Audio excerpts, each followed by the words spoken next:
Bismillahirrahmanirrahim. Assalamualaikum warahmatullahi wabarakatuh. Innal hamdalillah nahmaduhu wa nasta'inuhu wa nastaghfiruh wa na'udzu billahi min syururi anfusina was sayyiati a'malina. Man yahdihillahu fala mudhillalah wa man yudlil fala hadiyalah. Asyhadu an la ilaha illallah wahdahu la syarikalah wa asyhadu anna Muhammadan abduhu wa rasuluh. Allahumma salli wa sallim ala Muhammadin wa ala alihi wa ashabihi ajma'in. Amma ba'd. Ikhwati al-ahibba, a'azakumullah. Alhamdulillah, kita sekarang memasuki pertemuan ke-9 dari kajian kita membahas tentang kitab yang sangat bagus, yakni Kitab Tauhid yang disusun atau ditulis oleh Syekh Muhammad bin Abdul Wahhab At-Tamimi rahimahullahu ta'ala. Di pembahasan yang lalu kita telah membahas tentang hukum menggantungkan gelang atau jimat dan yang semisalnya untuk menolak bala atau untuk mendatangkan manfaat.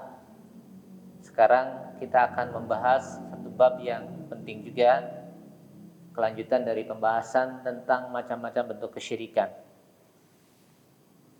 Muallif atau penulis membuat satu bab, yakni bab man tabarraka bisajaratin au hajarin wa nahwihima. Bab barang siapa yang tabarruk, mencari berkah dengan pohon atau batu dan yang semisalnya. Kalimat man tabarraka bisajaratin au hajarin ini adalah jumlah syartiyah, kalimat yang mengandung makna syarat, di mana isim syaratnya adalah man. Siapa yang tabarraka, mencari berkah, bisajaratin au hajarin, dengan pohon atau dengan batu. Kemudian jawabu syaratnya adalah mahdhuf, yakni maknanya man tabarraka bisajaratin au hajarin wa nahwihima faqad asyraka, maka sungguh dia telah berbuat syirik. Jadi kalimat faqad asyraka itu adalah kalimat yang mahdhufah, ya, yang tersembunyi, maknanya adalah barang siapa mencari berkah dengan pohon atau batu dan yang semisalnya, maka sungguh dia telah berbuat syirik. Ikhwati fi din, a'azakumullah. Mu'allif rahimahullah membawakan dalil dari bab ini dengan firman Allah Subhanahu wa taala dalam surat An-Najm. Allah taala berfirman, afara'aytumul lata wal uzza wa manata tsalisatal ukhra. Mu'allif rahimahullah membawakan ayat ini untuk menjelaskan bahwa yang demikian itu adalah termasuk syirik al-munafi lit-tauhid, bahwa barang siapa yang mencari berkah dengan pohon-pohonan atau batu-batuan dan yang semisalnya, maka perbuatan seperti ini adalah munafi lit-tauhid, meniadakan ketauhidan kepada Allah Subhanahu wa taala. Kemudian muallif atau penulis membawakan dalil apa yang dilakukan oleh orang-orang musyrikin zaman dahulu. Allah taala katakan, afara'aitumul lata wal uzza, bagaimana menurutmu tentang Lata dan Uzza, wa manat tsalisatal ukhra, sedangkan dan manat yang ketiganya. Di sini orang-orang musyrikin menjadikan Lata wal Uzza wal manat adalah termasuk asnam, sesembahan-sesembahan selain Allah Subhanahu wa taala. At-tauhid itu pada hakikatnya adalah qaimun 'alal ikhlas, berdiri di atas pondasi keikhlasan, ya, qaimun 'alal ikhlas lil amal, ya. Kemudian at-tawakkul atau tawakal kepada Allah, al-luju, kembali bergantung kepada Allah Subhanahu wa taala, ya. Kemudian mencari manfaat, ya, kepada Allah dan menolak madaratan serta meminta kepada Allah ya dan yang selainnya dari hajat-hajat manusia ya dan kemaslahatan manusia, maka fala yaltaji'u illa ilallah, maka tidak boleh kita untuk bersandar kecuali kepada Allah Subhanahu wa taala. Tidak boleh kita bertawakal kecuali kepadanya, dan tidak boleh kita meminta hajat apapun kecuali dari Allah Subhanahu wa taala. Maka faman kana yaksudu hajaran, barang siapa yang dia maksudkan dengan itu semua kepada batu, au sajarah atau kepada pohon-pohon, au nahwihima atau yang semisalnya ya, muta'alliqan qalbahu biha, yang terkait hatinya dengan itu semua ya, keterkaitan hatinya dengan benda-benda tadi, dengan pohon-pohonan, dengan batu-batuan dan yang semisalnya, rajian wa tabian, dengan penuh harap ya, multamisan barakah, dan mengharapkan keberkahan, au naf'an atau mengharapkan faidah, au daf'an atau menolak madarat, faqad asyraka bihadhil asya, maka sungguh dia telah berbuat syirik dengan hal-hal seperti ini. Ikhwani fi din azamullah, kalimat bab man tabaraka bisajarah au hajar au nahwihima ini adalah yang semisal dengan batu-batuan atau pohon-pohonan. Misalnya apa? Misalnya adalah dengan kubah-kubah, mencari berkah dengan kubah-kubah, dengan tempat-tempat ya, dengan adrihah, dengan kuburan-kuburan atau benda-benda yang dikeramatkan ya. Kemudian wazawaya wal magharat, atau tempat-tempat pojok-pojok tertentu atau gua-gua tertentu ya. Terkadang ada sebagian orang yang menjadikan gua-gua tertentu ini menjadi tempat-tempat keramat ya. Bahkan tidak ada syariatnya untuk mencari berkah di Gua Hira ya. Tidak ada syariatnya untuk mencari berkah ke Gua Hira. Sebagian mungkin di antara orang-orang ada yang pergi ke Gua Hira untuk mencari keberkahan situ. Nah, ini tidak ada petunjuk dari sunnahnya untuk seperti itu. Kemudian wal baqa'i, atau tempat-tempat tertentu ya, wal atribah wal asariyah, atau asar-asar benda-benda pusaka atau benda-benda peninggalan dan sebagainya. Itu terkadang hal-hal seperti itu orang menjadikan untuk mengambil berkah ya. Wa ghairiha fa inna dzalika kulluhu minasyirki billah, dan yang semisalnya, karena itu semua termasuk dari bentuk syirik kepada Allah Subhanahu wa taala. Kemudian asyirku ya, at-tabarruk, makna tabarruk itu adalah thalabul barakah. Nah, katakan tadi disebutkan man tabaraka bisajarah, apa artinya? Barang siapa yang mencari berkah ya, wal timasuha, atau berusaha untuk mencarinya ya.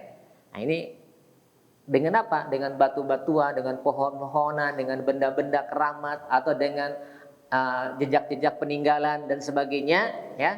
Maka tidak ada lagi keberkahan-keberkahan seperti itu. Seperti ada orang misalkan mencari berkah dengan kuburan, atau dengan kain kafan, atau dengan jejak-jejak ulama-ulama salaf, atau dengan jejak-jejak para wali dan sebagainya yang mereka anggap ya memiliki keberkahan.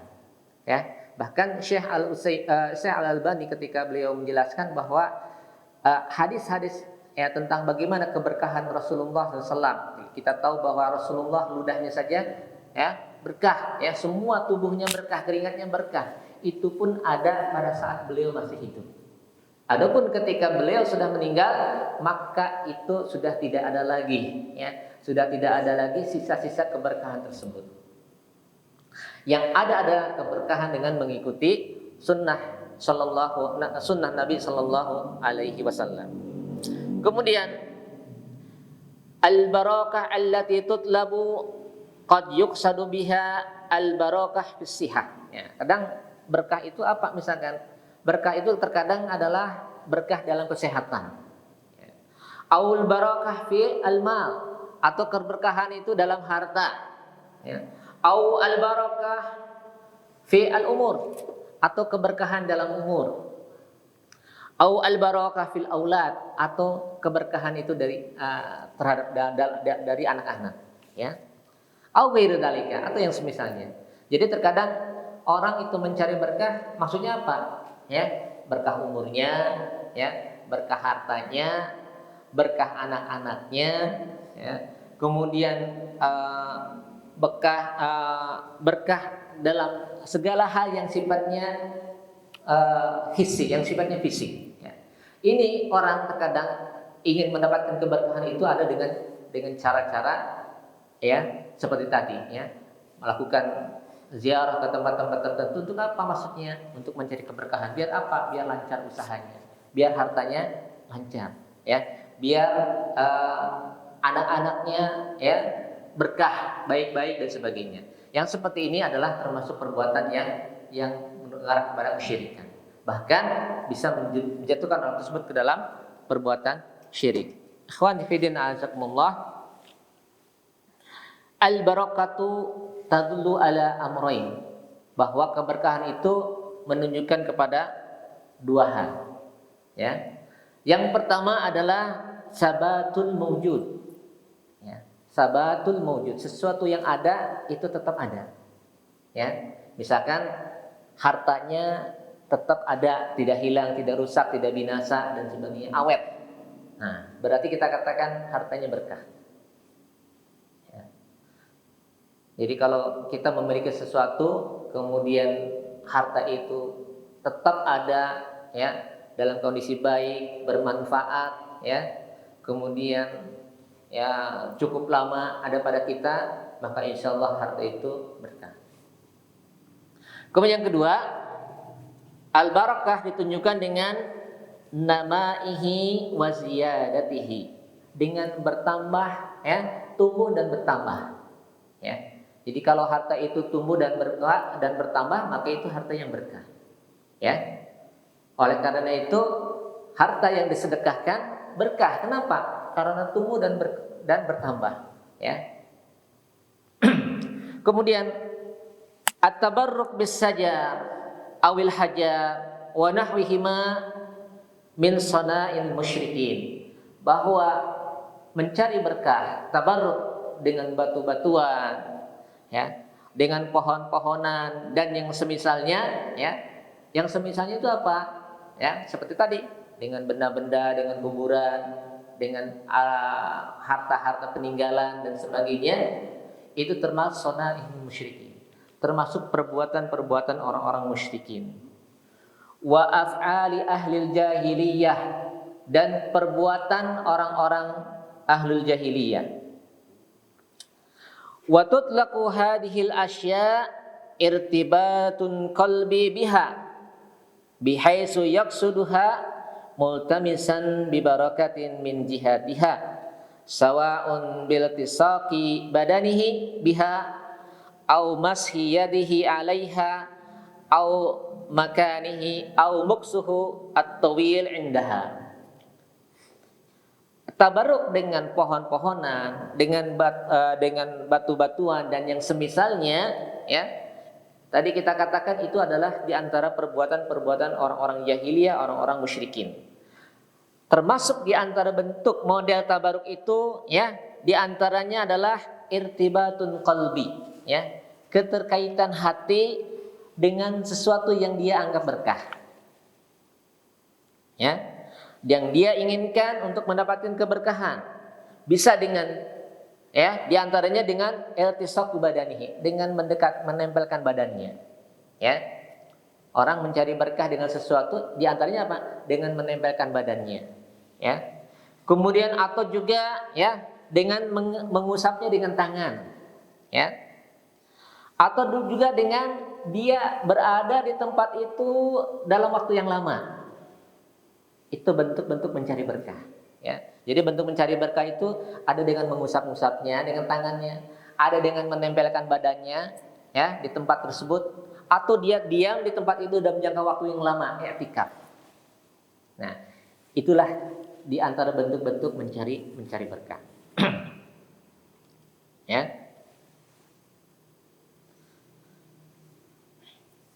atau juga yu'alliqu 'alaiha asya'an, atau juga dengan menggantungkan sesuatu pada tempat yang dianggap itu mendapatkan keberkahan, seperti yang dilakukan oleh orang musyrikin ketika mereka menggantungkan, mengalungkan senjata-senjatanya di pohon.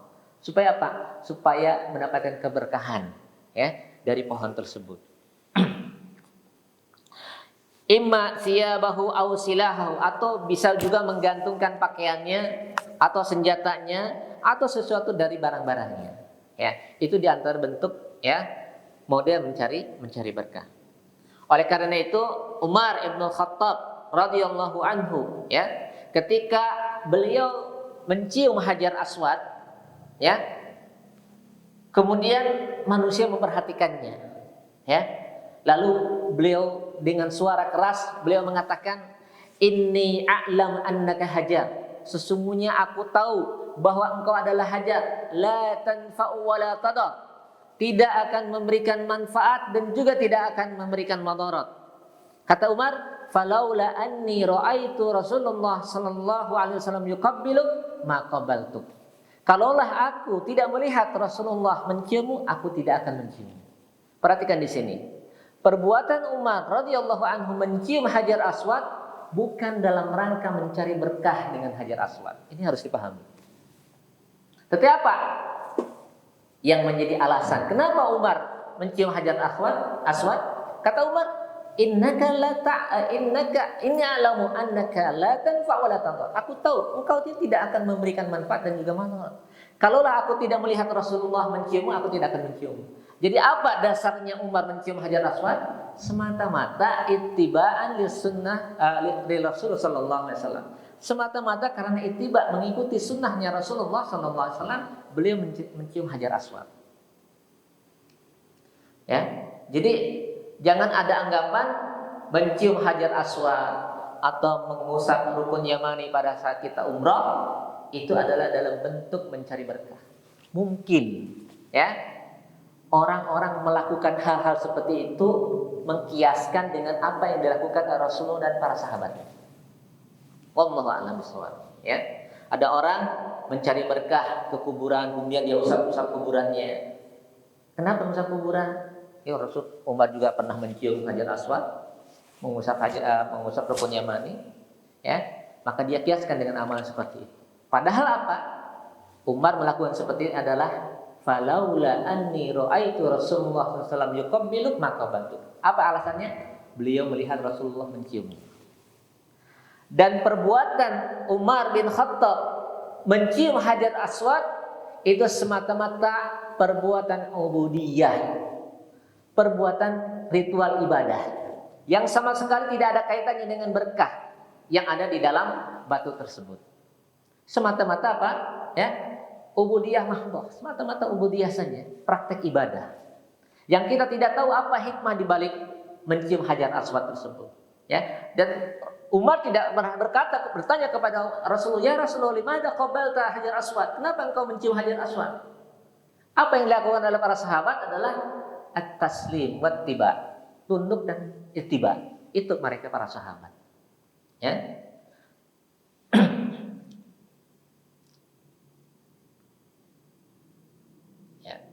Kemudian, jadi apa yang dilakukan oleh Umar bin Khattab radhiyallahu anhu semata-mata ubudiyah mahdhah yang taqarrabu biha ilallahi subhanahu wa ta'ala ittiba'an li Rasul sallallahu alaihi wasallam. Semata-mata dalam rangka takarrub kepada Allah, mengikuti sunnahnya Nabi sallallahu alaihi wasallam. Begitu kita kalau kita mengamalkan sunnah, Kenapa kita melakukan semata-mata ibadah? Ibaratnya begini. Kenapa kita sholat, sujud? Takarrub kepada Allah mengikuti sunnah Nabi. Bagaimana Nabi sunnah? Bagaimana Nabi sholat? Seperti itu. La anna man yuqabbiluha aw yamsahuha aw yastalimuha ar-rukn al-yamani yaf'alu dzalika li iltimasi barakatin aw raja' barakatan minal hajar. Jadi bukan dengan mencium Hajar Aswad, bukan dengan menyentuh rukun Yamani. Rukun Yamani itu adalah pojok Ka'bah. Pojok Ka'bah tidak ada apa-apanya, tapi kenapa disentuh? Sunnah, karena Nabi melakukan seperti ini, kita lakukan. Ya, yang dilakukan semata-mata ini adalah semata-mata ibadah, ya, la liltimasil barokah, bukan dalam rangka mencari barokah, rojaan barokah atau mengharapkan keberkahan, ya. Wa inna ma yaf'alu dzalika taqarruban ilallahi ta'ala wa ubudiyatan lillah. Ya, semata-mata melakukan ini adalah dalam rangka taqarrub, mendekatkan diri kepada Allah dan bentuk penghambaan atau pengibadahan kepada Allah Subhanahu wa taala. Qala rahimahullahu taala, ya. Penulis rahimahullahu taala menyebutkan bab man tabarraka bisajarin au hajarin wa nahwihima ai faqad asyraka, ya. Lalu beliau membawakan ayat di dalam surat An-Najm, afaraitumul lata wal uzza wa manata tsalisatal ukhra alakumud dzakaru wa lahul unsa tilka idzan qismatun diza in hiya illa asma'un sammaytumuha antum wa aba'ukum ma anzalallahu biha min sultan iyattabi'una illa dhanna wa ma tahwal anfus wa laqad ja'ahum min rabbihimul huda. Ya, Allah Subhanahu wa taala berfirman, bagaimana pendapatmu tentang Lata dan Uzza serta yang ketiganya Manat? Apakah pantas allakumud dzakar, untuk kamu yang laki-laki, walahul unsa, dan bagi Allah adalah jenis perempuan? Tilka idzan qismatun diza, maka sesungguhnya itu adalah pembagian yang tidak adil. In hiya illa asma'un sammaitumuha antum wa aba'ukum, sesungguhnya berhala-berhala Lata, Uzza dan Manat itu adalah nama-nama yang kalian beri, ya, dan orang-orang tua kalian, nenek moyang kalian yang berikan nama-nama tersebut. Ma anzalallahu biha min sultan, Allah sama sekali tidak memberikan hujah, ya, tidak memberikan hujah atau dalasan tentang penamaan itu. Iyattabi'una illa dhanna, sesungguhnya kalian hanya mengikuti dhann, wa ma tahwal anfus, dan yang menjadi selera, ya, diri-diri mereka sendiri. Walaqad ja'ahum mir rabbihimul huda, dan sungguh telah datang kepada mereka dari Rabbnya al-huda atau hidayah. Ikhwani fid din, al-lata wal uzza wal manat, ya, ini adalah nama-nama berhala kaum Quraisy, ya. Kanat tu'badu wa tuksadu wa yultaja'u ilaiha.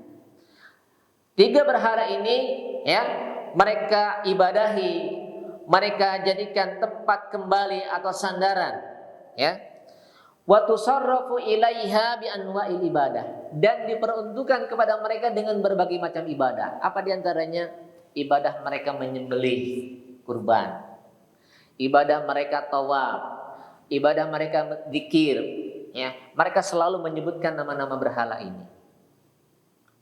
Wa khussat bi dzikri min bainal asnam, dan dikhususkan tiga berhala ini dalam ayat ini di antara berhala-berhala yang begitu banyaknya. Dan kita tahu bahwa berhala yang banyak di sekitar Ka'bah, di sekitar Baitullah, Ka'bah itu kurang lebih ada 360 berhala. Tapi disebutkan tiga. Kenapa? Karena tiga berhala ini adalah berhala yang paling besarnya, ya. Berhala yang paling diagungkan oleh orang-orang musyrikin, ya. A'dhabul ausan, ya, seagung-agungnya berhala yang mereka ibadahi, ya. Kemudian Lata ini adalah sonamun kana fit Taif, sebuah berhala, dulunya adalah berhala yang ada di Taif, ya, dari berhalanya Bani Sakif, ya. Kemudian aslu wujudihi, ya, asal keberadaan berhala ini, ya, adalah rajulan kana yalusul as-sawiq, adalah seorang laki-laki yang dia suka mengadon adonan, ya, untuk apa? Untuk makanan, ya. ya. Kemudian untuk apa dia Lata ini mengadon makanan? Li ajli khidmatil haji, ya, untuk khidmah bagi para jemaah haji.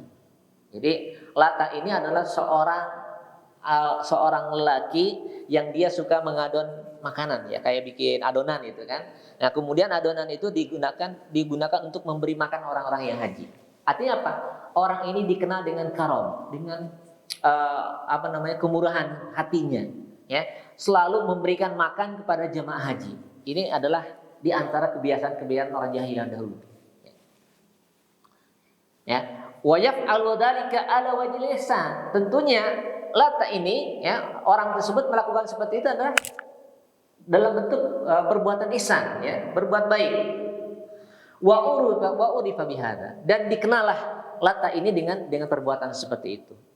Kemudian falamma mata aqafu ala qabrihi, maka ketika Lata ini mati, ya, mereka berdiri i'tikaf ala qabrihi, ya.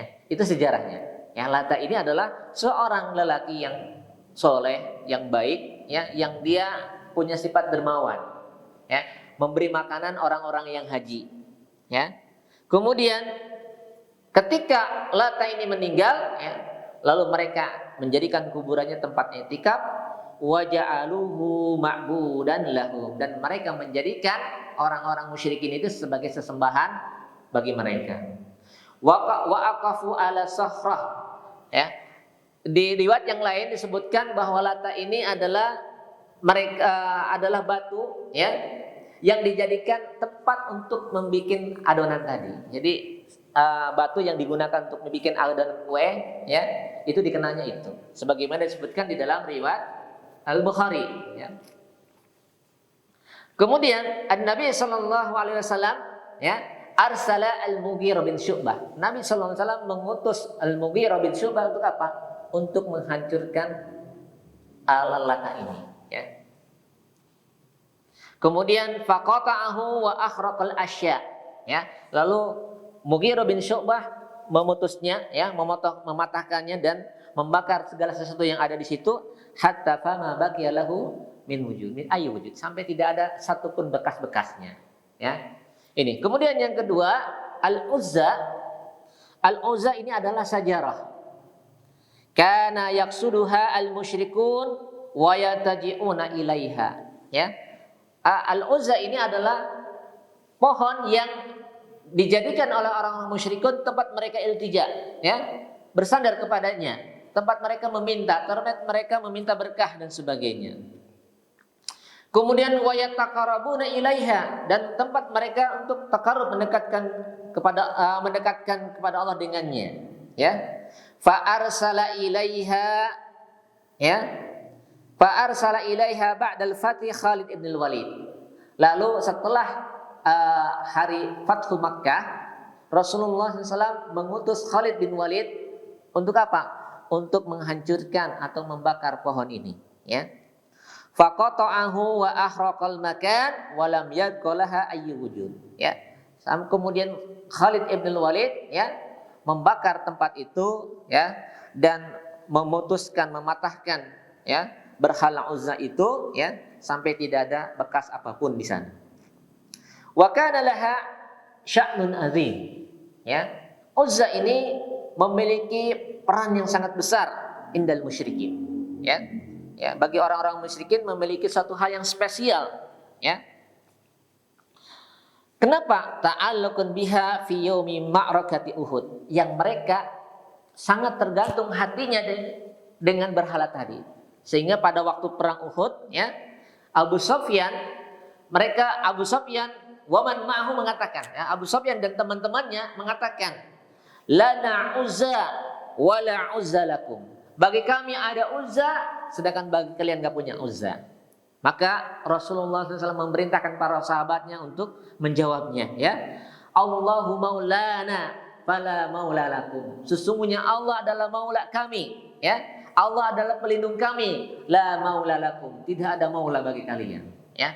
Ini gambaran begitu orang-orang musyrikin sangat ketergantungan hatinya dengan Al-Uzza. Sehingga pada saat, ya, pada saat mereka menyebut nama Uzza tadi. Kemudian berhala yang ketiga adalah al-manat, ya. Manat ini adalah sakhrah, sebuah batu, ya. Kanat ala sahili al-Bahr Ahmar. Batu ini berada di tepi pantai, ya, Laut Merah. Ya. Batu ini ada di tepi pantai Laut Merah. Ya, qariban min Hudaid, ya, dekat dari satu tempat namanya Hudaid. Hudaid itu antara Mekah dan Madinah, ya. Wa kana al-musyrikuna yu'azzimunaha, ya, dan orang-orang musyrikin mengagungkan manat ini, ya. Wa aktsaruhum ta'dziman lahu, ya, dan yang paling, ya, besar pengagungannya, ya, terhadap manat ini adalah Al-Aus wal Khazraj. Dua suku besar, yaitu suku Aus dan Khazraj. Sukunya ahli orang-orang Madinah, ya. Aus dan Khazraj ini adalah suku yang paling mengagungkan manat, ya. Wa kanat fi tariqihim lil hajj. Nah, ketika jalan mereka untuk haji dari Madinah ke Mekah, ya, pada saat mereka pulang haji, mereka berhenti di berhala manat tadi. Maka di antara mereka juga ada yang tidak tahallul kecuali di tempat berhala tadi. Ya. Jadi tahallulnya di mana? Di berhala. Ya, mereka menggunting rambut, ya, atau menggundul rambutnya di mana? Di sisi berhala tadi. Jadi amalan-amalan haji itu adalah amalan yang dulunya dilakukan orang-orang musyrikin. Tetapi apa? Mereka campur adukan haji itu dengan kesyirikan. Ya, makanya kalau antum lihat amalan-amalan haji isinya apa? Isinya dari awal sampai akhir adalah bentuk pentauhidan kepada Allah Subhanahu wa taala.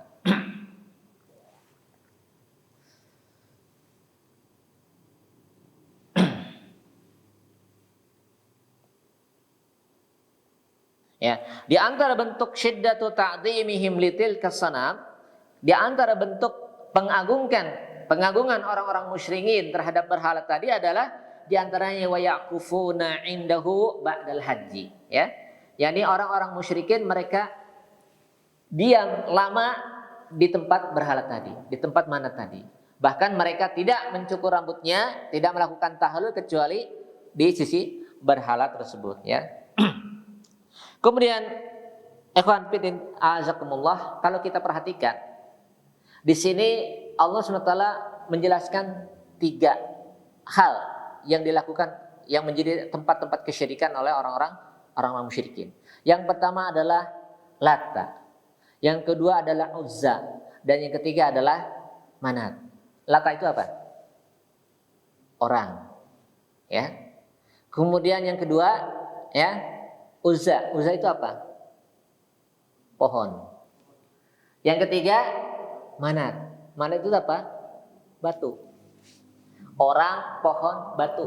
Di sini disebutkan karena umumnya kesyirikan ini kembali kepada 3 hal ini. Ya. Perbuatan-perbuatan syirik, imma dia tabaruk kepada orang, kepada masyayikh, pada ulama, pada wali dan sebagainya, ya. Dia melakukan tabaruk, kesyirikan-kesyirikan seperti ini. Berarti apa? Sama dengan perbuatan orang-orang musyrikin ketika mereka tabaruk dengan Lata.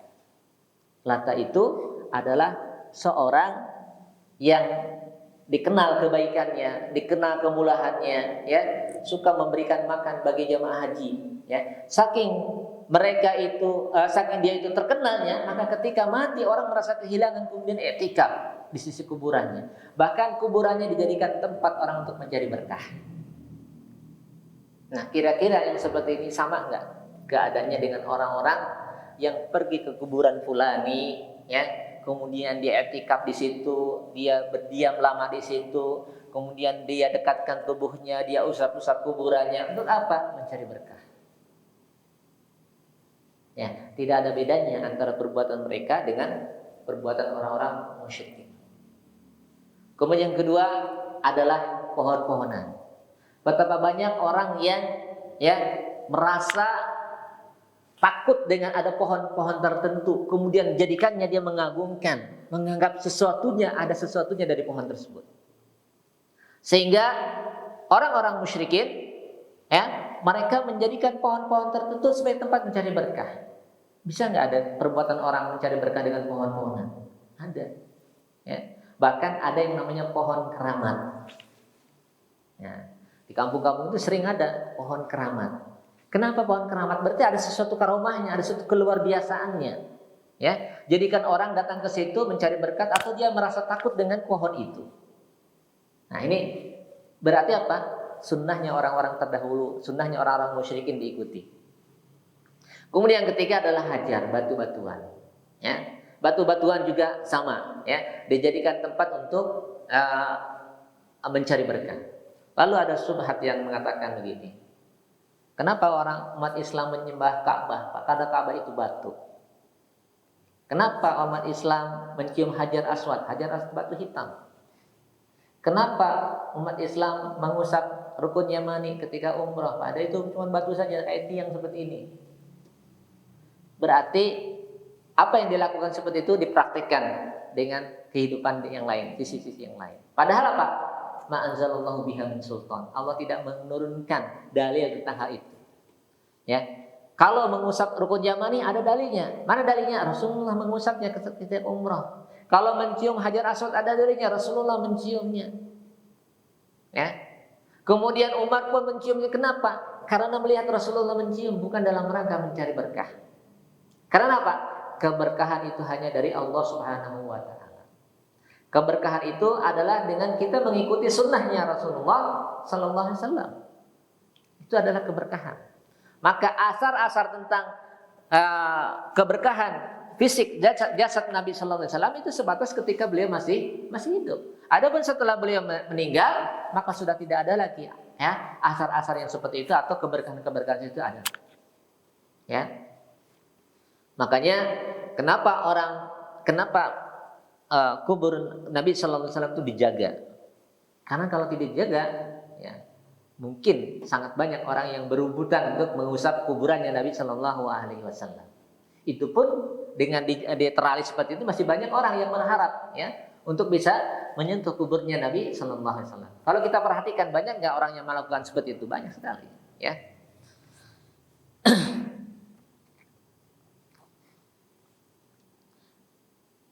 Kemudian orang-orang musyrikin di dalam ayat ini juga menyebutkan ya bahwa Allata wal Uzza wal Manat itu adalah banatullah ya. Ya, sebagai anak-anak Allah Subhanahu wa taala, anak perempuan Allah kata orang-orang musyrikin. Wa yashfa'na indahu dan bisa memberikan syafaat kata mereka. Bal yaqulun fit tawaf. Bahkan mereka mengatakan di dalam tawafnya. Ya, mereka mengatakan dalam tawafnya Allata wal Uzza wa Manata salisatal ukhra. Tilkal gharainul ula wa inna syafa'atahum la turtaja. Itu kata mereka, ya, ketika melakukan tawaf. Tetapi bersama dengan demikian, mereka sangat membenci untuk anak-anak wanita. Perhatikan, orang-orang musyrikin benci dengan anak-anak wanita. Tapi sifat anak wanita disandarkan kepada Allah. Makanya kata Allah, alakumud dzakaru walahul unsa. Apakah untuk kamu laki-laki sedangkan untuk Allah anak perempuan? Sementara anak perempuan menurut kamu adalah yang hina, yang tidak diinginkan. Ya. Sampai begitu mereka sangat bencinya dengan kelahiran anak perempuan, ya. Allah sebutkan wa idza busyira ahadukum bil unsa dhalla wajhuhu muswaddan wa huwa kadhib. Ya. Sampai ketika mereka diberi kabar dengan kelahiran anak perempuan, dhalla wajhuhu muswaddan. Wajahnya berubah menjadi merah padam saking tidak sukanya, ya. Wa huwa kadhib dalam keadaan murka, benci. Ya. Kemudian wayatawara minal qaumi min su'i ma busyira bihi dan mereka menjauh ya dari kaum supaya apa? Supaya tidak ditanya. Kalau ada kelahiran anak perempuan itu mereka enggak mau ditanya. Yatawara minal qaum menjauh dari kaum dari manusia min su'i ma busyira bihi ya.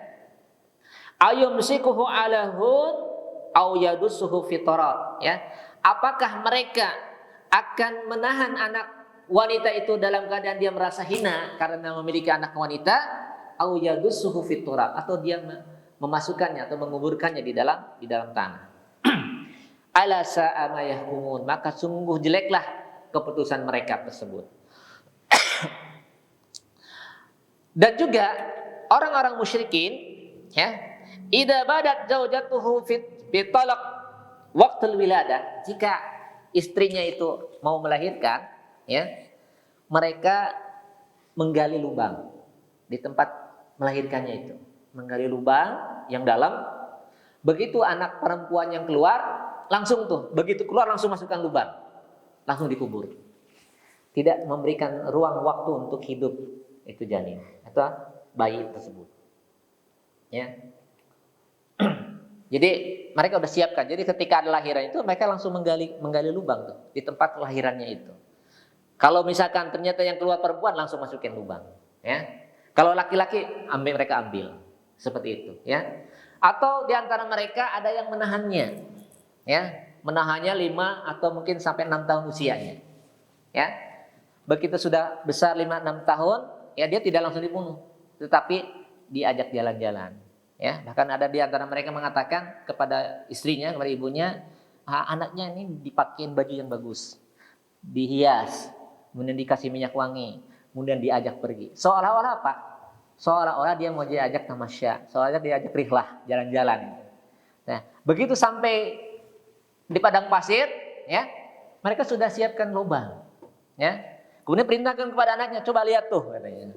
Begitu dilihat, didorong anak tersebut masuk lubang lalu dikubur. Itu adalah perbuatan mereka orang-orang musyrikin saking bencinya dengan anak perempuan. Tapi yang aneh, ya, mereka menamakan anak-anak perempuan kepada Allah Subhanahu wa taala, ya. Bahwa Lata dan Uzza itu adalah anak-anak perempuan Allah. Makanya Al-Lat itu dari Allah, ya. Al-Uzza dari Aziz. Al-Manat itu dari Manan, ya. Itu adalah nama-nama Allah. Dia rubah nama-nama Allah itu menjadi nama perempuan. Kenapa? Anak-anak Allah, katanya. Ya. Kemudian penulis Syekh Muhammad bin Abdul Wahhab rahimahullah taala membawakan sebuah hadis dari Abu Waqid Al-Laitsi, ya. Qala kharajna ma'a Rasulillah sallallahu alaihi wasallam ila Hunain. Wa nahnu hudasa'u ahdin bi kufrin. Ya, kami keluar bersama Rasulullah sallallahu alaihi wasallam ke Hunain. Dan waktu itu kami hudasa'u ahdin bi kufrin, baru saja terbebas dari kekufuran. Artinya baru masuk Islam dalam waktu yang tidak lama. Ya. Walil musyrikina sidratun ya'kufuna indaha. Dan orang-orang musyrikin dia memiliki sidrah, pohon. Ya. Ya'kufuna indaha, mereka i'tikaf, mereka berdiam diri di situ. Wa yanutuna biha aslihatahum, dan mereka menggantungkan senjata-senjata mereka di pohon tersebut. Yuqalu laha dzatu anwat, dikatakan bahwa pohon itu namanya dzatu anwat, ya.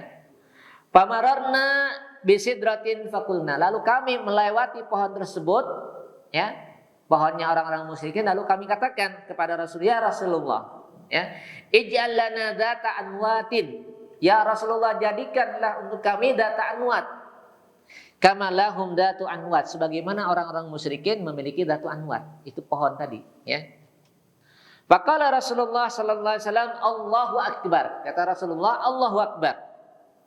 Innahas sunnah, sesungguhnya itu adalah sunnah, jalan-jalannya mereka orang-orang musyrikin. Kuntum walladhi nafsi biyadih, kau katakan yang sungguh yang jiwaku ada di tangannya, kama qalat banu Israil Musa, bahwa perkataan kamu itu seperti perkataan Bani Israel terhadap Musa alaihissalam. Apa perkataan mereka? Ij'al lana ilahan kama lahum alihah. Wahai Musa, jadikanlah bagi kami ilah, satu sesembahan sebagaimana bagi mereka orang-orang musyrikin alihah. Ya. Innakum qaumun tajhalun, sesungguhnya kalian, kata Musa, ya, kepada kaumnya, adalah kaum yang bodoh, ya. Kemudian kata Nabi sallallahu alaihi wasallam, la tarkabanna sunnana man kana qablakum. Maka sungguh kalian akan menempuh sunnah-sunnahnya orang sebelum kalian. Bahkan di dalam riwayat yang dikatakan, la tatba'anna sunnana man kana qablakum dira'a sibran bi sibrin wa dira'an bi dira'in hatta law dakhalu juhra dabbin la dakhaltum. Ya. Sesungguhnya kalian akan mengikuti sunnahnya orang-orang sebelum kalian. Ya, sejengkal demi sejengkal, sehasta demi sehasta. Hatta law dakhalu juhra dabbin, sampai seandainya mereka masuk ke dalam lubang biawak, la dakhaltumuh, maka kamu akan ikut juga masuk ke dalamnya. Dan ini ternyata terbukti, ya. Bahwa perhatikan oleh antum di sini, waktu itu adalah sahabat baru masuk Islam. Tentunya berbeda antara orang yang baru masuk Islam dengan orang yang sudah lama masuk Islam. Orang yang masuk Islam belum tahu tentang kaidah-kaidahnya, belum banyak tahu tentang ilmunya. Ya. Dibandingkan dengan orang yang sudah lama masuk Islam.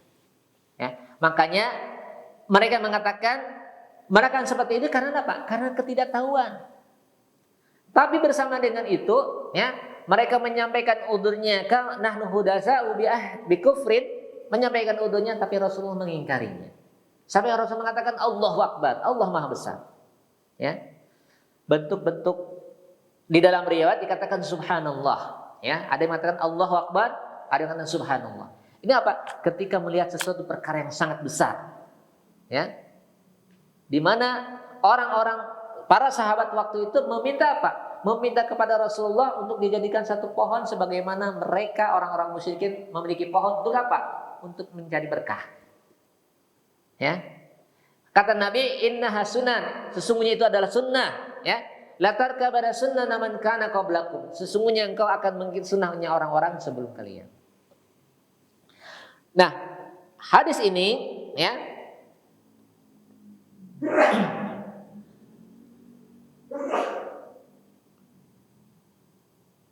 menunjukkan bahwa ketika, ya, para sahabat, ya, menyampaikan udzur mereka, ya, tentang kesalahannya, ya, namun Rasulullah SAW, ya, mengingkari bentuk perbuatan mereka, ya, bahwa itu adalah termasuk perbuatan-perbuatan syirik yang dilakukan oleh orang-orang sebelum kalian.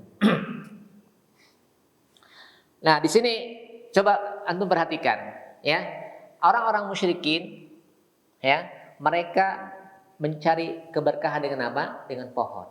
Apa yang mereka lakukan?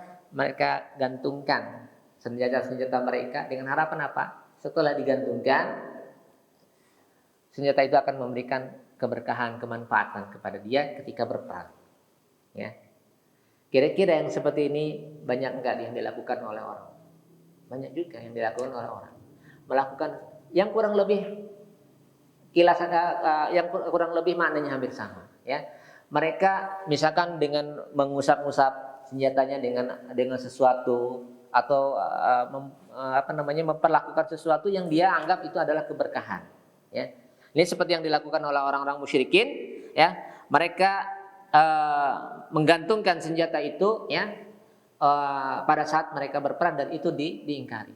Dan ternyata kalau antum lihat, ya, para sahabat itu diingkari, ya, oleh Nabi Shallallahu Alaihi Wasallam.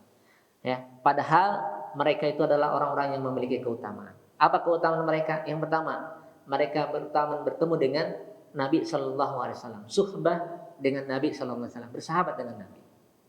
Kemudian yang kedua, mereka keluar bersama Nabi dalam rangka apa? Dalam rangka jihad, dalam rangka berperang. Ya. Kemudian mereka memiliki keutamaan, ya, dengan itu semua, tetapi ketika melakukan perbuatan-perbuatan yang mengarah kepada kesyirikan, Rasulullah mengingkarinya. Nah, para sahabat saja bisa demikian, apalagi yang mereka bukan sahabat, apalagi yang mereka jauh dari ilmunya, apalagi di zaman sekarang ini yang kejahilan semakin di mana-mana. Tentunya peluang untuk terjadi ke dalam kesyirikan seperti itu sangat besar, ya. Oleh karena itu, ya, maka Ini kita harus berhati-hati ya. Dan Rasulullah menyebutkan semua itu adalah apa yang dilakukan orang sahabat itu adalah sunnahnya orang-orang sebelum kalian. Berarti apa? Bisa jadi apa yang dilakukan sahabat atau orang-orang musyrikin akan dilakukan pun pula oleh orang-orang zaman sekarang ini. Ya. Untuk itu, oleh karena itu di sini Syekh Muhammad bin Abdul Wahab memberikan suatu peringatan ya, bab man tabarraka bisajaratin ya au hajarin wa nahwihima ya faqad asyraka. Nah, mencari keberkahan itu adalah dengan sesuatu yang ada. Makanya keberkahan itu harus berdasarkan dalil. Misalkan begini.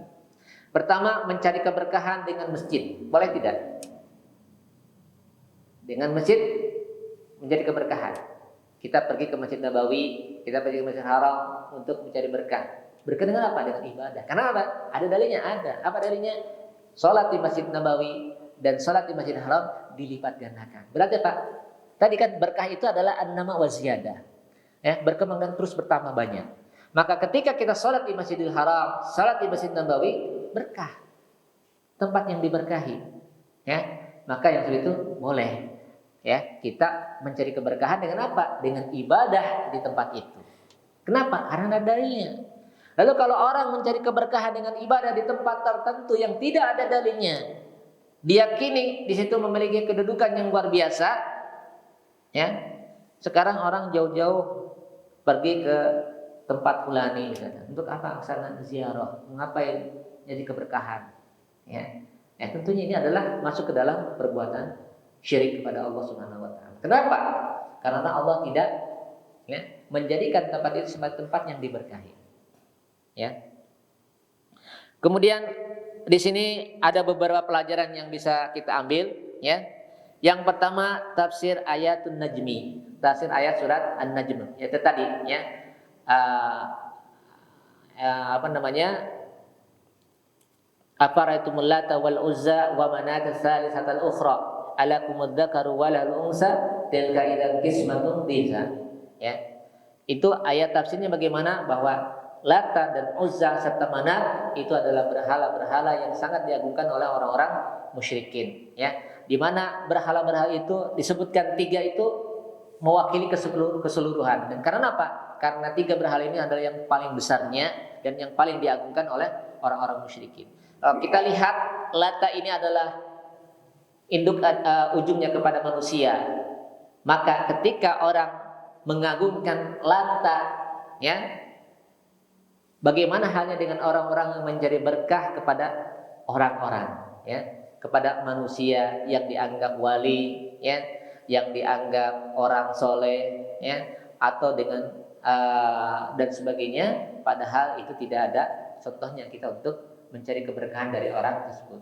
Kalau mencari berkah itu adalah dengan mengikuti sunnahnya. Kemudian juga adalah Uzza. Uzza itu adalah pohon, ya. Maka orang yang mencari berkah dengan pohon-pohonan berarti sama dengan orang-orang musyrikin ketika menjadikan Uzza sebagai tempat untuk mereka tabarruk. Kemudian yang terakhir adalah Manat, ya. Berarti apa? Itu adalah batu-batuan. Maka ketika orang mencari berkah dengan batu-batuan, maka seperti orang-orang Quraisy, ya, musyrikin yang mereka mencari berkah dengan Manat. Kemudian berikutnya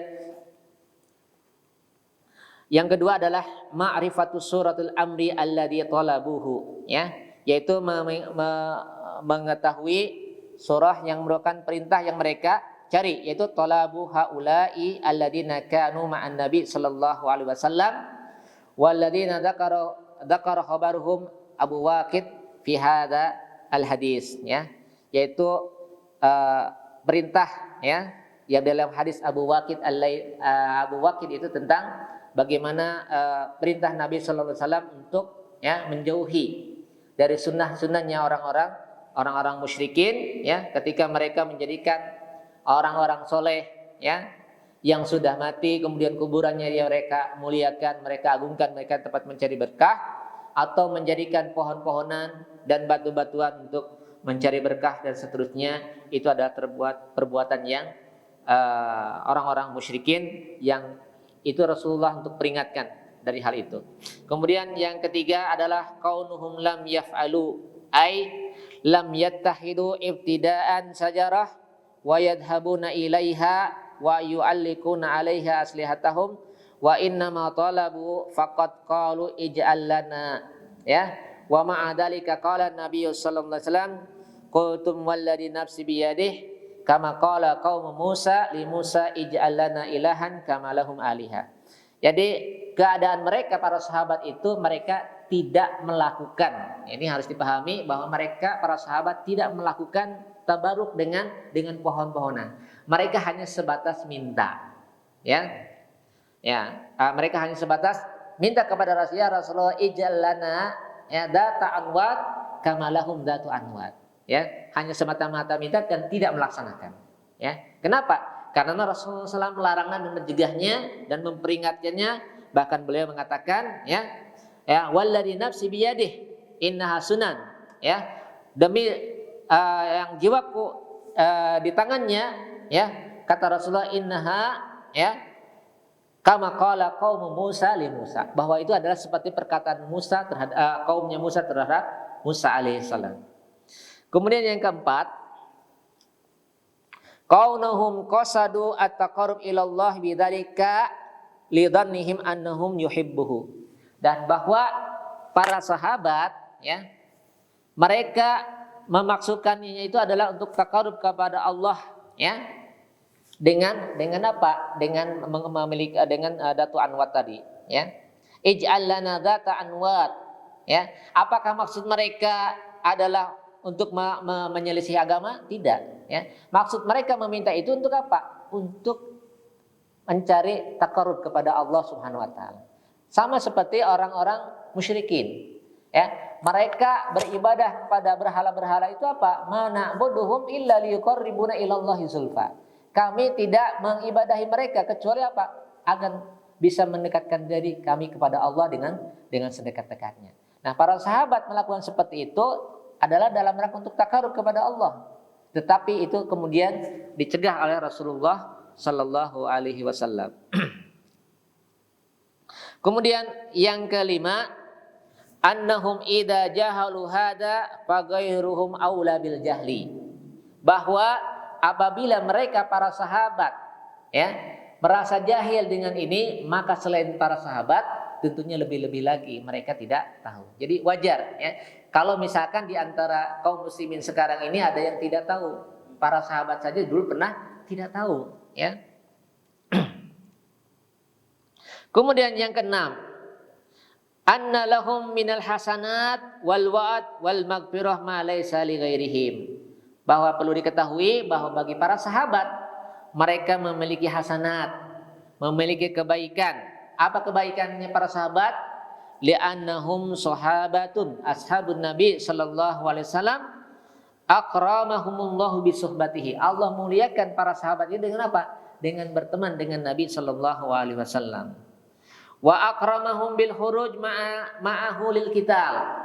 Dan Allah muliakan para sahabat dengan apa? Dengan keluar bersama Nabi untuk berperang.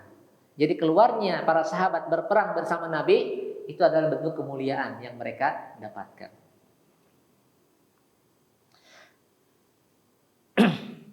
Kemudian falahum minal hasanat wal wa'd wal maghfirah. Bagi mereka ada kebaikan, janji dan ampunan Allah Subhanahu wa taala ma laisa li ghairihim, yang itu tidak bagi yang selain mereka. Fa ma'adzalika an-nabi sallallahu alaihi wasallam masalah ma sayati ma'ana tanbihus syekh, ya, istada inkaruhu alaihim fi qaulihim ij'al lana dzata anwat kama lahum dzatu anwat. Bersama dengan itu Nabi sallallahu alaihi wasallam memberikan pengingkaran yang sangat keras terhadap para sahabat dengan mengatakan apa? Ya, bahwa kalian mengatakan sesuatu yang pernah dikatakan kepada Musa oleh kaumnya. Ya, apa perkataan mereka? Ij'al lana aliha. Dia mengatakan ij'al lana dzata anwat kama lahum dzatu anwat. Sama, ya. Artinya apa? Perkataan itu sebagai bentuk peringatan kepada para sahabat waktu itu. Kemudian berikutnya yang ketujuh, Anan Nabiyya sallallahu alaihi wasallam lam ya'dharuhum bal radda alaihim biqaulihi. Nabi sallallahu alaihi wasallam tidak memberikan udzur kepada para sahabatnya, ya. Dengan apa? Dengan permintaannya itu. Bahkan Nabi sallallahu alaihi wasallam menolak permintaannya itu dengan mengatakan apa? Allahu akbar, innaha sunan la tatba'anna sunnana man kana qablakum. Ya. Bahkan Nabi sallallahu alaihi wasallam dengan keras menegaskan dengan mengatakan apa? Innaha sunan. Itu adalah sunnah-sunnah tata caranya orang-orang sebelum kalian. Ya. Kemudian yang kedelapan, ya, bahwa al-amrul kabir wa huwa al-maqsud annahu akhbara anna talabahum ka talabi bani Israil lamma qalu li Musa ij'al lana ilahan, ya, bahwa perkara besar dan maksudnya adalah bahwa Nabi mengabarkan bahwa permintaan mereka para sahabat itu adalah seperti permintaannya Bani Israel, ya, kepada Musa ketika mereka mengatakan ij'al lana ilahan, ya. Jadi ini adalah perkara besar, ya. Nah, permintaan mereka itu perkara besar yang bukan pernah diingkari oleh Musa alaihissalam kepada kaumnya, ya. Kemudian yang kesembilan, anna nabyu hadza min ma'na la ilaha illallah ma'a diqqatihi wa hifaihi ala ulaika, ya, bahwa penolakan, ya, perkataan ala ulaika ay ala ulaika sahabah radhiyallahu anhum alladziina qaddama lil i'tidar anhum, ya, Abu Waqid Al-Laitsi radhiyallahu anhu biqaulihi, ya, nahnu hudasa'u ahdin bi kufrin, ya, fa khafiya ala ulaika hadzal amr ma annahu ya ma'na la ilaha illallah inna min ma'na la ilaha illallah la tattahidu tilkal asya allati fiha ta'alluqun ma anzalallahu biha min sultan. Jadi ternyata ada sesuatu yang tersembunyi, ya. Mereka sudah tahu makna la ilaha illallah, ya. Tetapi karena mereka adalah hudasa'u ahdin bi kufrin, karena mereka ini baru saja terbebas dari kekufuran, baru masuk Islam, sehingga tidak sadar bahwa perbuatan tersebut, ya, menunjukkan apa? Menunjukkan adanya ketergantungan kepada selain Allah. Ya. Permintaan mereka untuk menjadikan satu tempat, ya, untuk mereka apa? Jadikan ketergantungan hati. Satu pohon untuk jadikan ketergantungan hati kepada selain Allah, ternyata itu masih bisa terjadi pada para sahabat. Ya, artinya apalagi bagi kita selain itu. Kemudian yang ke-10, annahu khalafa 'alal futya wa huwa la yakhlifu illa limaslahah. Ya.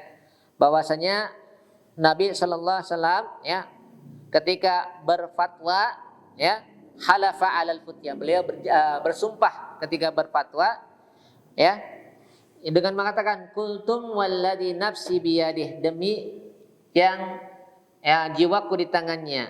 Di sini Nabi sallallahu alaihi wasallam bersumpah wa huwa la yakhlifu illa limaslahat, bahwa beliau tidak bersumpah kecuali karena kemaslahatan.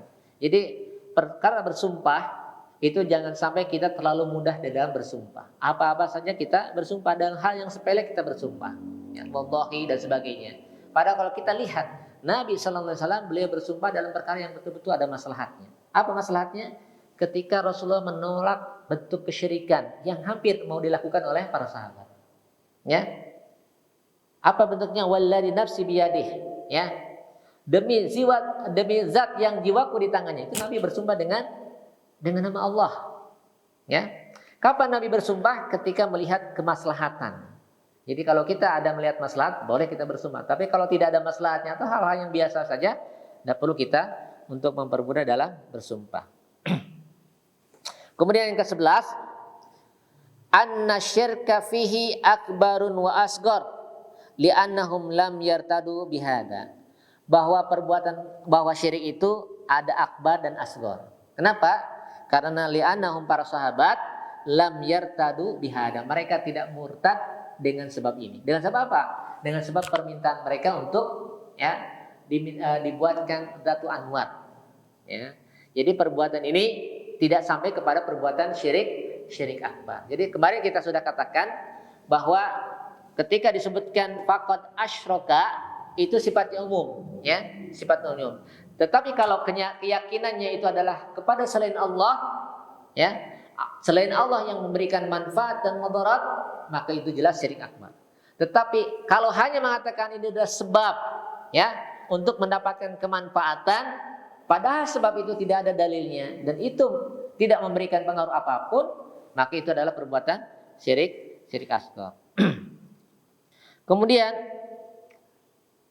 anna syirka fihi akbarun wa asghar. Wa minasyirkil asghar al-wasaid allati tufdi ila syirkil akbar. Kata kuncinya, syirik asghar itu adalah wasilah yang bisa mengantarkan kepada syirik akbar. Ya. Wasyara jaa bin nahyi 'ani syirkil akbar wa kullu amrin yaqtadi ilaih.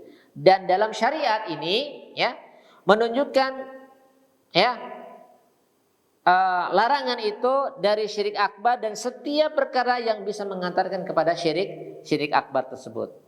Fahadal hadis yufidu anna syirka fihi akbarun wa asghar. Hadis ini memberikan faedah kepada kita. Hadis yang mana?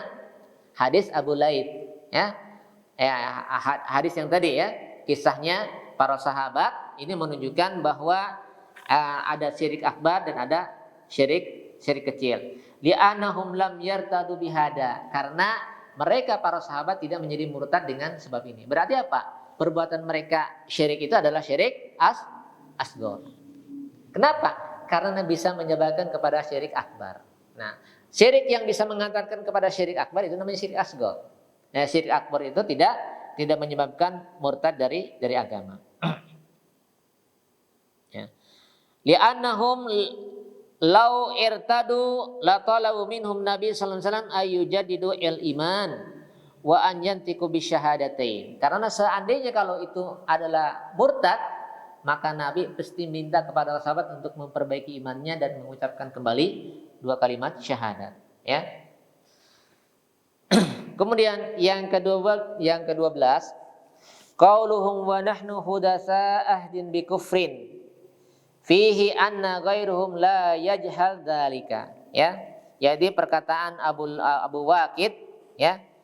Perkataannya wa nahnu hudasa ahdin bi kufrin ai ahadna bil kufri kana qariban. Hada yustafad minhu anna ghairuhum la yajhal dzalika, ya.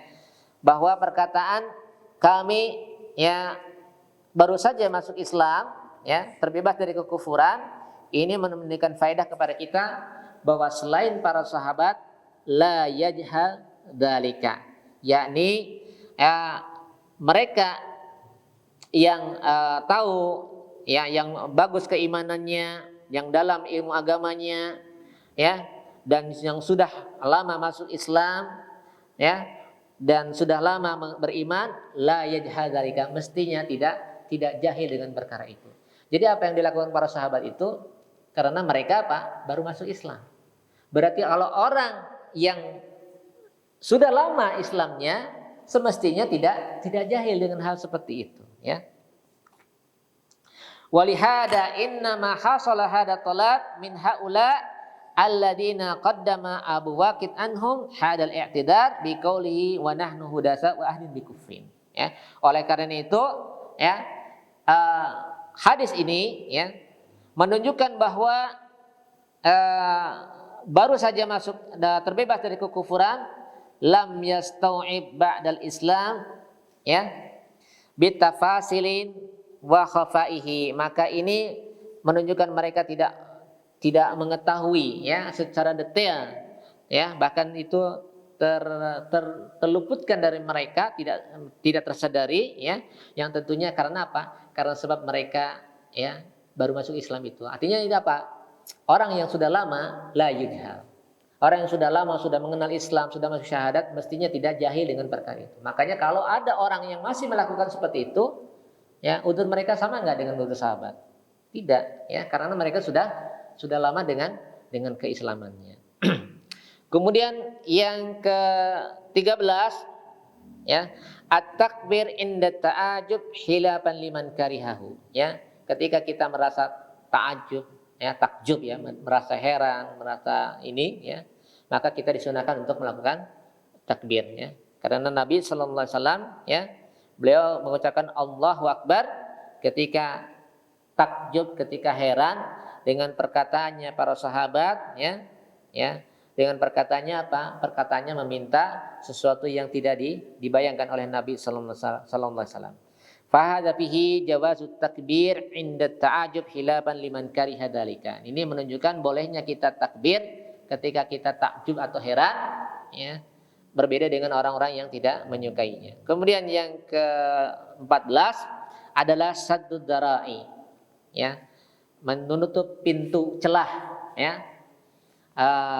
Yang bisa menyebabkan kepada perbuatan yang terlarang, ya. Ya, ini jelas ketika mereka mengutarakan kalimat, ya, karena kejahilan, maka faqala Nabi sallallahu alaihi wasallam qultum waladi nafsi biyadih kama qala qaum Musa li Musa ij'al lana ilahan kama lahu alihan. Ini perkataan ini adalah satu darai. Supaya apa? Supaya para sahabat tidak berlanjut, ya, dengan perbuatannya. Kemudian yang ke-15 an-nahyu anit tasyabuh bi ahlil jahiliyah. Larangan dari menyerupai orang-orang jahiliyah. Apa orang-orang jahiliyah? Ya, mereka melakukan perbuatan tersebut itu adalah perbuatan ahli jahiliyah, ya. Apa perbuatan mereka? Tabaruk dengan benda-benda, tabaruk dengan pohon-pohon, tabaruk dengan para orang-orang soleh, para masyayikh, ya, ustadz, kiai, wali dan sebagainya, habib dan sebagainya misalkan. Nah, seperti ini ada termasuk tasyabuh dengan orang-orang ahlu al-jahiliyah. Kemudian yang ke-16, ya, al-ghadab inda at-ta'lim, ya. Yani hada wadih li'anna an-nabiy sallallahu alaihi wasallam fi ibaratihi kabbarallah summa qala, ya. Jadi di sini boleh kita marah ketika kita mengajar. Kenapa? Karena Nabi sallallahu alaihi wasallam ketika, ya, melihat ucapan para sahabat, beliau lalu bertakbir, ya, ya, kemudian mengucapkan innaha sunan, bahkan di dalam dikatakan latar kabunna sunnana man kana qablakum, ya, sibran bi sibran wa dira'an bi dira'in dan seterusnya, ya. Hadza fi ghadabun nabi sallallahu alaihi wasallam indama qala haula bi hadza al-qaul. Ini menunjukkan marahnya Nabi sallallahu alaihi wasallam ketika ada orang yang mengatakan sesuatu yang sangat mungkar, ya. Jadi boleh enggak kita untuk marah? Boleh kalau kita melihat kemungkaran. Lalu bagaimana marah kita? Ya, dengan mengucapkan Allahu Akbar. Kemudian yang ke-17, ya. Kalimat innahas sunan ay anna hadal amr alladhi huwa al-jahiliyah sunanun madiyatun walaha min ghairiha, ya, walihada man yusiruha walihada man yaf'aluha wa hiya baqiyah.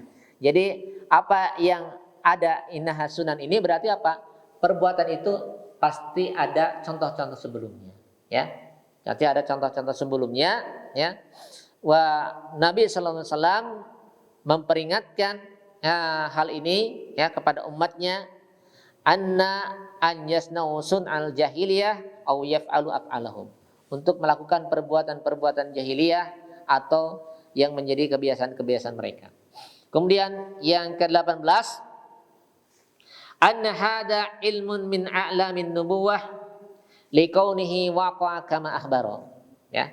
Ini menunjukkan di antara bukti kenabian Nabi sallallahu alaihi wasallam, ya, di mana, ya, likaunihi waqa'a kama akhbara, itu adalah terjadi sebagaimana yang dikabarkan oleh Nabi sallallahu alaihi wasallam, ya.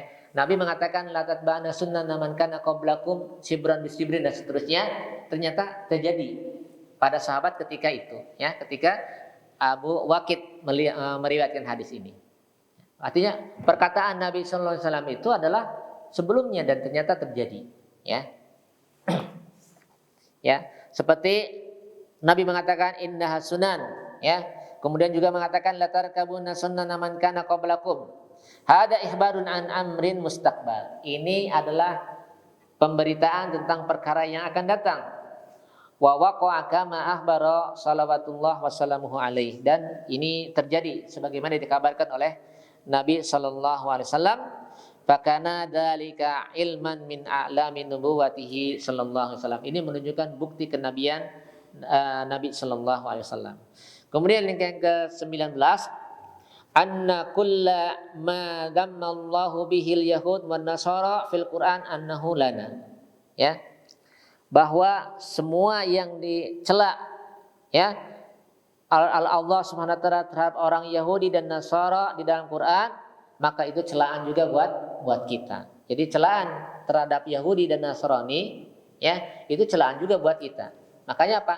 Sunnahnya orang-orang Yahudi dan Nasrani itu adalah celaan untuk kita, jangan sampai kita mengikutinya. Kemudian yang ke-20, annahu mutaqarrirun indahum annal ibadat mabnaha 'alal amr fasara fiha at-tanbih ala masailil qabr amaman rabbaka fawadihun wa amamin nabika faman ikhbarihi bi annahu bi anba'il ghaib wa amaman dunaka famin qaulihim ij'al lana ilahan ila akhir. Ya, bahwasanya annahu muqarrirun indahum annal ibadat mabnaha 'alal amr, bahwa ibadah itu dibangun di atas perkaranya apa? Di atas perintah, ya. Yani amrun syari bidzalika. Jadi ada perintah syariatnya, ya. Artinya apa? La yajuz lil insan an yaf'ala ayyu ibadah. Tidak boleh bagi seorang manusia untuk melakukan ibadah apapun. Minal ibadat illa idza adina lahu syari, kecuali jika diizinkan oleh syariat. Oleh karena itu, ya, lam yaf'aluha ibtidaan. Oleh karena itu tidak boleh kita melakukannya secara permulaan, ya. Kita melakukan ibadah kalau ada perintahnya. Enggak boleh kita melakukan ibadah tanpa ada perintah, ya. Itu kaidahnya. Berdasarkan apa ceritanya? Adalah ketika para sahabat meminta, ya, untuk dijadikan ilah, ini kan tidak dari mereka, padahal tidak ada perintahnya. Ini menunjukkan apa? Tidak boleh kita melakukan sesuatu tanpa ada dasar perintah. Qala rahimahullah fasara fihi tanbih ala masailil qabr, ya. Ya, maka ini peringatan terhadap masalah-masalah kubur, ya, ayat salasah, ya. Man rabbuka wa madinuka wa ma nabiyuka. Ya, perintah apa? Pertanyaan kubur, man rabbuka, siapa Rabbmu? Kemudian wa madinuka, dan apa agamamu, ya, dan wa man nabiyuka, dan siapa namamu, siapa nama nabimu, ya. Ini adalah yang harus kita ketahui, ya, yang harus kita persiapkan, ya, supaya agama kita didasarkan atas ilmu yang benar, ya. Sekali lagi, maka menjadi kewajiban bagi kita untuk, ya, menjalankan agama itu di atas perintah, bukan kita melaksanakan baru kita cari ilmunya. Kemudian yang ke-21, anna sunnata ahli kitab madmumah ka sunnatil musyrikin. Bahwa sunnahnya ahlul kitab itu tercela seperti sunnahnya orang-orang musyrikin. Jadi kalau ada tata cara orang-orang Yahudi dan Nasrani itu ahli kitab, sama celanya dengan tata cara orang musyrikin. Kenapa? Karena Nabi sallallahu alaihi wasallam, ya, menyebutkan sunnahnya mereka itu seperti sunnahnya orang-orang sebelum kalian. Siapa? Yahudi, ya, yaitu yang mereka mengatakan kepada Musa, ya. Sunnahnya orang Yahudi sama celanya dengan sunnahnya orang-orang musyrikin. Kemudian yang ke-21, annal muntakil minal batir alladhi i'tadahu qalbuhu la yu'minu ay yakuna fi qalbihi baqiyatun min tilkal adah liqaulihi nahnu hudasa'u ahdin bikufrin.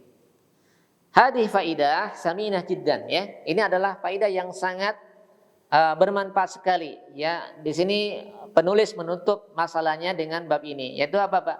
Bab man tabaraka bisajarah au hajar au nahwihima annal